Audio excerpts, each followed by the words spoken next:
महाराज घर में अगर कोई व्यक्ति बहुत रोगीला है, बहुत रोगीला दोस्तों इस वीडियो में पंडित जी बताएंगे शिवलिंग जलाधारी का जल इस दिन बिल्कुल भी ना लाएं, क्योंकि इससे लक्ष्मी माता नाराज होती हैं। इस वीडियो को ध्यान से देखना, क्योंकि आपको पता लगेगा कि आपके घर में धन और दौलत की वृद्धि कैसे होगी। और शिवलिंग पर यह चीज़ चढ़ाने से आपके घर में रोग वोग सब खत्म हो जाएंगे। और हमारे चैनल पे आप नए आए हो तो चैनल सब्सक्राइब करना एंड लाइक करना और ज़्यादा से ज़्यादा शेयर करना। चलो देखते हैं गुरुजी इस वीडियो में क्या बताते हैं। दूसरा जल के कलश में थोड़ा सा इत्र डालकर शंकर को जब समर्पित करते हैं तो महाराज घर में अगर कोई व्यक्ति बहुत रोगीला है, बहुत रोगीला, एक शिव महापुराण में, स्कंद पुराण में, नर्मदा पुराण में, भविष्य पुराण में, अग्नि पुराण में, नारद पुराण में, बरहा पुराण में, वामन पुराण में जितनी चीजें लिखी गई है एक एक प्रैक्टिकल कर देखो तो शिव महापुराण, स्कंद पुराण का यह भाव याद करिए कि एक लोटे पानी में इत्र मिलाकर, जल में इत्र मिलाकर, बहुत रोगीला व्यक्ति, बहुत बीमार व्यक्ति है, एक लोटा पानी उसका हाथ का स्पर्श कराकर शंकर को चढ़ाना प्रारंभ कर दीजिए। महाराज केवल 5 या 7 दिन चढ़ाओ और वो 7 दिन के बाद में उस बीमार व्यक्ति का क्रम देखिए कि उसमें कितना आराम लगा है। औषधि दवाई काम करना प्रारंभ करी कि ना करी। केवल इत्र समर्पित, इत्र का जल। तो पहला जल सादा, दूसरा जल है इत्र का, और महाराज तीसरा जल जो शिव महापुराण के अंतर्गत कहा गया है बेल पत्र का जल।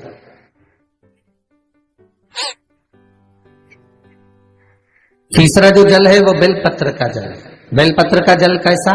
तो महाराज शिव महापुराण की कथा कहती है कि जल के पात्र में एक बेलपत्र अंदर डालकर उस जल के पात्र को ले जाकर शिव को समर्पित करना, अर्थात अपनी मन की कामना भगवान शंकर से कह देना।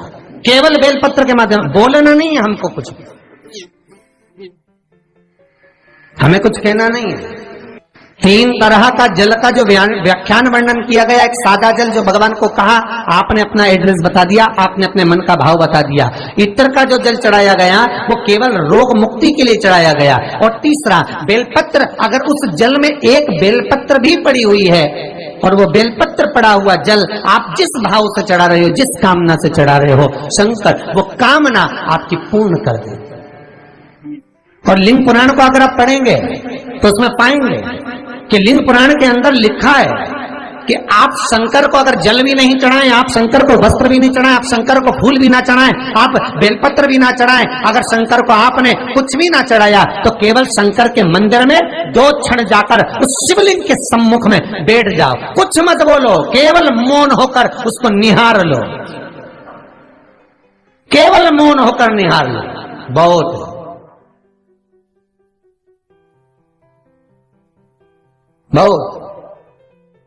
जो हनुमान जी महाराज को 3 तरह की माला समर्पित होती है।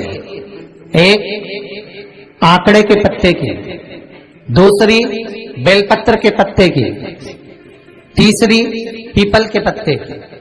ये 3 तरह की माला जब शंकर हनुमान जी महाराज को समर्पित होती है, जिस समय पर अगर व्यक्ति के जीवन में बहुत भारी रोग हो गया है, बहुत ज्यादा कष्ट हो गया है, कैंसर जैसी बीमारी भी अगर उसको घेर ली है और किडनी लीवर सब बेकार हो गया, तो निवेदन है पीपल के पत्ते की माला बनवाओ, 108 पत्ते की, और हनुमान चालीसा का हर पत्ते पर स्मरण करिए महाराज। आप हनुमान चालीसा पढ़ते जाओ, माला में गांठ लगाते जाइए, और वो माला जो व्यक्ति कैंसर से पीड़ित है हाथ का स्पर्श कराइए और शंकर को चढ़ाइए। केवल अष्टमी तिथि के दिन ये माला समर्पित होना चाहिए, शुक्ल पक्ष की अष्टमी के दिन। आप 2 या 3 अष्टमी को कर देखिए, अपने आप दवाई लगना प्रारंभ होगी, कैंसर जैसा रोग भी धीरे धीरे समाप्ति पर आएगा महाराज। पर करना शुक्ल पक्ष की अष्टमी को ही। महाराज कोई बच्चा एग्जाम में बैठ रहा है, सीए की पढ़ाई कर रहा है, कोई बहुत बड़े एग्जाम में बैठा, पास हो ही नहीं रहा, बहुत हार गया, बेलपत्री की माला चला। पर बेलपत्र की जो माला है वो केवल प्रदोष पर चढ़ती है, श्री हनुमान जी महाराज। आप बेलपत्र की माला चढ़ाओ, 108 बेलपत्र आप श्री शिवाय नमस्तुभ्यम मंत्र का जाप कर गांठ लगाकर भगवान श्री हनुमान जी महाराज के सामने पहुंचकर माला को सीधी रखकर, जो व्यक्ति एग्जाम में बैठ रहा है, नौकरी के लिए, अन्य पढ़ाई के लिए, अगर कंपटीशन एग्जाम में भी बैठ रहा है, तो माला को हनुमान जी महाराज, और हनुमान जी कौन से होना चाहिए? पूर्वमुखी।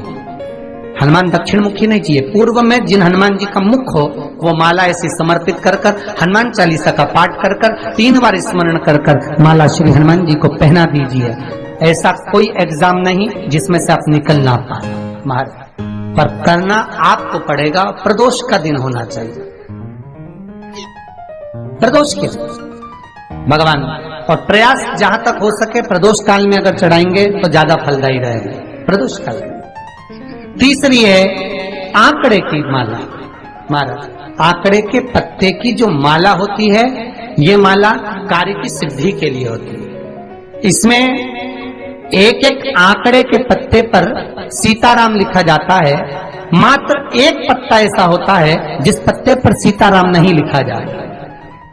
108 पत्ते में से एक पत्ता, बस उस पत्ते को हथेली में रखकर उल्टा हाथ आपको रखना है और अपनी कामना कर उस पत्ते को बांध देना है। ये जरूरी नहीं है कि 25 के बाद बांधो, 50 के बाद बांधो या 100 के बाद बांधो, आपकी मर्जी पड़े। उस खाली पत्ते को कहीं पर भी बांध दीजिए और उस माला को अपनी कामना कर श्री हनुमान जी महाराज को समर्पित कर दीजिए। महाराज इसके लिए कोई तिथि, कोई दिन, कोई बार निश्चित नहीं है।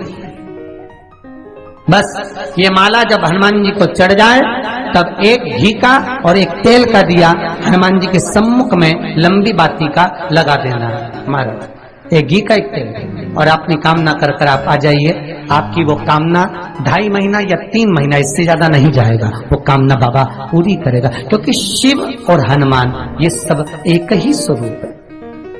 अब आप कहेंगे महाराज जी ये कौन सी पुराण से लिया है? तो आप इसको लिंग पुराण के अंदर देख सकते हैं। आप गीता प्रेस गोरखपुर की लिंग पुराण लीजिए, उसके अंतर्गत आप इसका व्याख्यान वर्णन पढ़ सकते हैं। महाराज एक एक क्रम हमारे शास्त्रों का हम उसको बस ज्ञात करें, हम इधर उधर डोले नहीं। हमारी पुराणों में इतने लेख लिखे गए हैं, उसको ही अगर हमने निकाल लिया तो हम जीवन में सुख पा सकते हैं, हम दुखी नहीं हो सकते। मंत्र कौन सा जो दिया जा रहा है, वो मंत्र कौन सा है जो प्रदान किया जा रहा है? हनुमान जी महाराज ने वो मंत्र जो विभीषण को दिया, और एक विभीषण जिसको लात मार दी गई, एक विभीषण जिसको लात मार कर निकाल दिया गया, जिसके घर का भी ठिकाना नहीं था, वो विभीषण एक छोटे से मंदिर में जो रहता था, तुलसी का क्यारा जिसके दरवाजे पर था, और वो विभीषण जब सीत रावण को देता है तो वही विभीषण को जब लात मारकर निकाल दिया जाता है, तो वो मंत्र कौन सा था जिसको विभीषण ने जपा और विभीषण लंका का अधिपति बन गया। मित्रों, आपको हमारी वीडियो अच्छी लगी हो तो हमारा चैनल सब्सक्राइब करें एंड लाइक करें और ज़्यादा ज़्यादा फॉलो करें, क्योंकि हम ऐसे वीडियो लाते रहते हैं। और कमेंट में हर महादेव अवश्य लिखें। जब तक मिलते हैं अगली वीडियो में। वीडियो देखने के लिए धन्यवाद।